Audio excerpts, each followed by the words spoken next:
عشق ہے جن لوگوں کا عشق رسول اتنا کمزور ہو کہ گھر سے کھینچ کر کے ان کو مسجد تک نہ لے جائے، وہ یہ سمجھتے ہیں کہ ان کا وہ صرف کھوپڑوں ناروں والا نام نہاد ٹائٹل ان کو جنت تک لے جائے گا۔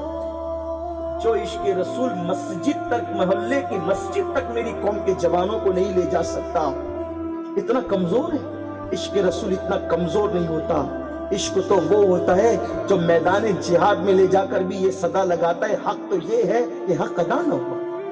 اس کا مطلب یہ ہے کہ ہمارے دلوں کے اندر ایمان کی وہ رمق نہیں ہے، ایمان کی وہ قوت نہیں ہے جو ان کے دلوں میں تھی۔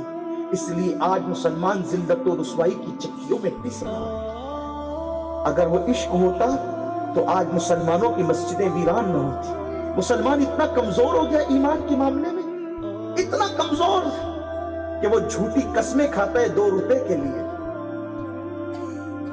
وہ اللہ کی قسم کھاتا ہے سودا بیچنے کے لیے، جبکہ مسلمان وہ تھا۔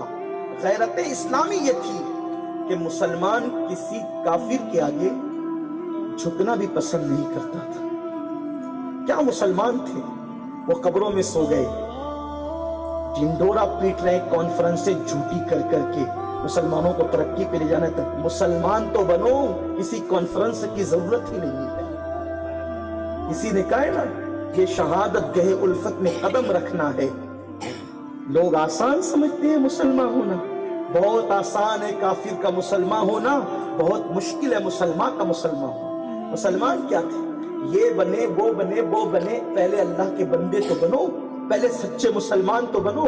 کیا یہ بھی مسلمان ہے جو ہیرو کو دیکھ کر 5000 کا مہنگا جوتا خرید سکتا ہے لیکن نماز کے لیے جو 5 روپے کی ٹوپی نہیں خرید سکتا؟ ہفتے میں 1 دن 2 رکعت نماز پڑھنے کے لیے جو لوگ جاتے ہیں، ہنسنے کی بات نہیں ہے۔ میں نے کوئی مزاحیہ غزل نہیں پڑھی ہے، اور نہ ہی میں وہ شخص ہوں کہ اپنی محفل عشق رسول میں کسی کو ہنسنے کی اجازت دے سکوں۔ ہنسا کریں، لیکن اللہ آپ کو ہمیشہ ہنستا رکھے، لیکن کبھی اپنی تباہی پر رو بھی تو لو۔ جس قوم کی بیٹیاں لوجوں میں بک رہی، وہ قوم جلسوں میں، عشق رسول کے جلسوں میں بھی ہنسے گی۔ جس قوم کے معصوم معصوم بچے ماں کی گود کے اندر گولیوں کے ذریعے سے قتل کر دیے جا رہے، وہ قوم اب بھی ہنسے گی، وہ بھی دینی محفلوں میں۔